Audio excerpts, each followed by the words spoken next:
দেশভক্ত কেতিয়াও অন্ধভক্ত হ'ব নোৱাৰে, অন্ধভক্ত কেতিয়াও দেশভক্ত হ'ব নোৱাৰে। 2024ত বিজেপিক শাসনৰ পৰা আঁতৰ কৰাহে দেশভক্তি।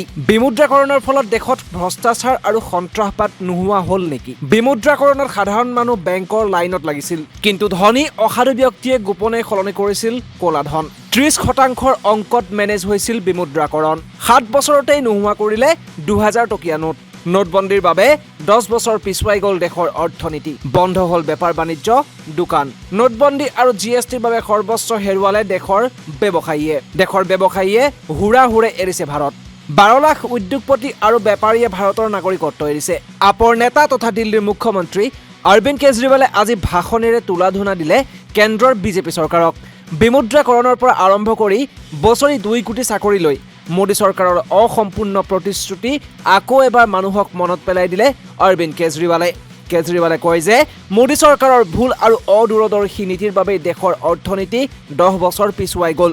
দেশৰ 12 লাখৰো অধিক বৃহৎ উদ্যোগপতি তথা ব্যৱসায়ীয়ে ভাৰতৰ নাগৰিকত্ব এৰি বিদেশী নাগৰিকত্ব গ্ৰহণ কৰিছে বুলি অৰবিন্দ কেজৰিৱালে কয়। কি কৈছিল দিল্লীৰ মুখ্যমন্ত্ৰী অৰবিন্দ কেজৰিৱালে, শুনাই লৈছো। इन लोगों को 2014 में और फिर 2019 में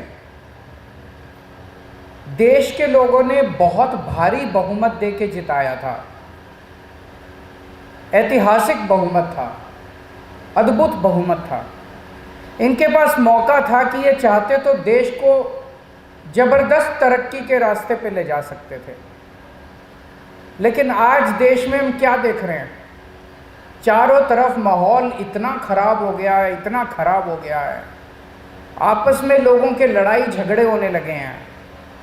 एक व्हाट्सएप ग्रुप के अंदर, व्हाट्सएप ग्रुप तो छोड़ो, परिवारों के अंदर बाप और बेटे की लड़ाई हो जाती है।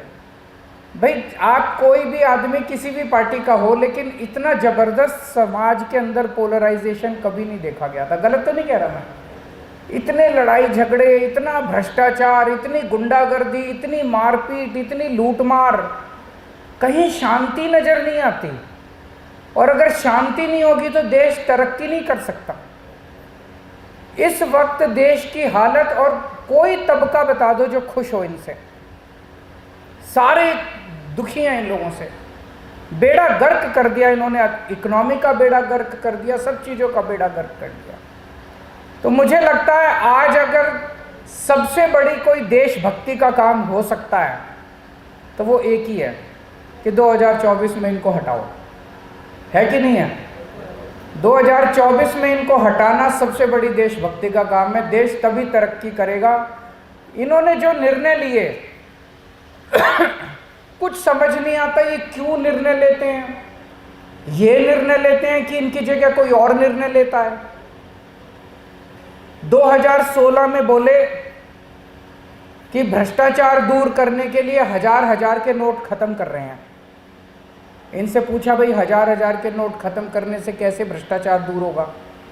तो बोले कि बड़े नोटों में काला पैसा रखने में सहूलियत होती है, तो इसीलिए बड़ा नोट खत्म कर रहे हैं, हजार के नोट खत्म कर रहे हैं। और 1000 का नोट खत्म करके 2000 का नोट ले आए। तो बताओ भाई, बड़ा नोट 1000 के बदले 2000 का नोट ले आए तो कैसे भ्रष्टाचार खत्म हुआ नोटबंदी से? कुछ नहीं खत्म हुआ। बोले आतंकवाद खत्म होगा, आतंकवाद खत्म हुआ उनसे? कुछ नहीं हुआ। तो ऐसा लगता है उस टाइम बड़ी अफवाहें चली थी जब 2016 के अंदर नोटबंदी हुई थी कि बहुत ज़बरदस्त भ्रष्टाचार हो रहा है, 30% में नोट बदले जा रहे हैं। बड़े आम जनता तो लाइनों में लगी है, लेकिन बड़े लोगों के पीछे दरवाजे से नोट बदले जा रहे हैं। जितने करोड़ों रुपए दे दो, लेकिन 30% में नोट बदले जा रहे हैं, 30% कमीशन ले रहे हैं ये लोग। उसके बाद ये 2000 का नोट ले आए। अभी 7 साल भी नहीं हुए, अब इन्होंने 2000 का नोट बंद कर दिया। अब ये समझ नहीं आता 7 साल बाद ये 2000 का नोट फिर लाए क्यों थे?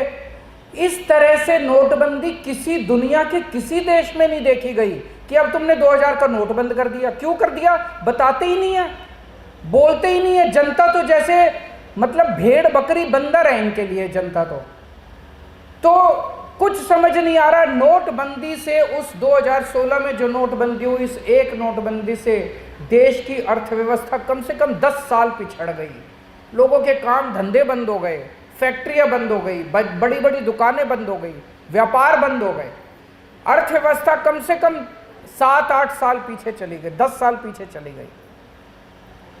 पूरे देश के अंदर देख लो, आज व्यापारी इतना दुखी है, इतना दुखी है। सब कहते हैं जी पहले व्यापार ठीक चला करता था, अब तो व्यापार का भट्ठा बैठ गया। पहले नोटबंदी कर दी, फिर ये जीएसटी ले आए। जीएसटी इतना कॉम्प्लिकेटेड है, इतना किसी की समझ में नहीं आता। बस चार्टर्ड अकाउंटेंट को पैसे देते रहो, चार्टर्ड अकाउंटेंट को पैसे देते रहो, और कुछ नहीं है, इसके अलावा कुछ नहीं है। किसी की समझ में नहीं आता। किसी को भी पकड़ के, सारे व्यापारियों के पीछे, बड़े बड़े इंडस्ट्रियलिस्ट के पीछे, किसी के पीछे ईडी लगा रखी है, किसी के पीछे सीबीआई लगा रखी है, किसी के पीछे कुछ लगा रखी है। 12 लाख ये रिकॉर्ड है।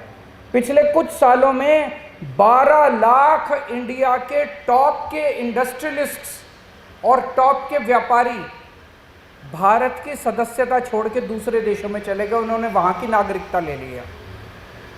ये छोटी बात नहीं है। एक तरफ हम कहते हैं कि हमें फॉरेन इन्वेस्टमेंट चाहिए, फॉरेन इन्वेस्टमेंट चाहिए, और हमारे देश की इन्वेस्टमेंट, अगर हमारे देश के इंडस्ट्रियलिस्ट हमारा देश छोड़ छोड़ के चले जाएंगे तो इंडिया में इंडस्ट्री कौन लगाएगा, इंडिया में व्यापार कौन खोलेगा, नौकरियां कैसे पैदा होंगी। इन्होंने कहा था 2 करोड़ नौकरियां 1 साल में देंगे, वो तो छोड़ो, सर्वे ये दिखाते हैं, केंद्र सरकार की रिपोर्टें ये दिखाती है कि जो मौजूदा नौकरियां हैं वो दिन ब दिन कम होती जा रही हैं। बढ़ने, पॉपुलेशन बढ़ रही है, दिन ब दिन नौकरियां कम होती जा रही हैं, तो बच्चों को रोजगार कहाँ से मिलेगा। 12 लाख लोग अगर देश छोड़ के, बड़े बड़े लोग देश छोड़ के चले गए, सोचने वाली बात है। जिसको देखो उसके पीछे, और इनके अपने वालों के पीछे नहीं लगाते। एक दिन कहेंगे फलाना आदमी, फलाना नेता सबसे बड़ा चोर है, अगले दिन उसको अपनी पार्टी में शामिल करके उसको डिप्टी सीएम बना लेंगे। एक दिन कहेंगे ये सबसे बड़ा डाकू है, इसने बहुत भ्रष्टाचार करा है, चक्की पिसिंग, और अगले दिन उसको अपनी पार्टी में शामिल करके और उसको बड़ा पद दे देंगे, उसको मंत्री बना देंगे। ये क्या नौटंकी मचा रखी है इन लोगों ने। कहते हैं भ्रष्टाचार दूर कर रखे हैं। सबसे ज्यादा भ्रष्टाचार इन लोगों ने किया अगर भारत में। एक ही ये कहते हैं 1 नेशन 1 फ्रेंड, सबका एक ही दोस्त होना चाहिए। इनका एक दोस्त है, सबका एक ही दोस्त होना चाहिए। सबके पीछे एजेंसी है। मनीष सिसोदिया जेल में है, मनीष सिसोदिया पे 4-4 रेड हो चुकी, सतिंदर जैन पे 6-6 रेड हो चुकी, चवन्नी नहीं मिली, 5 पैसे नहीं मिले। इनके दोस्त के ऊपर एक भी रेड नहीं हुई जिसके ऊपर इतने आरोप लग चुके हैं। News desk report, north east now.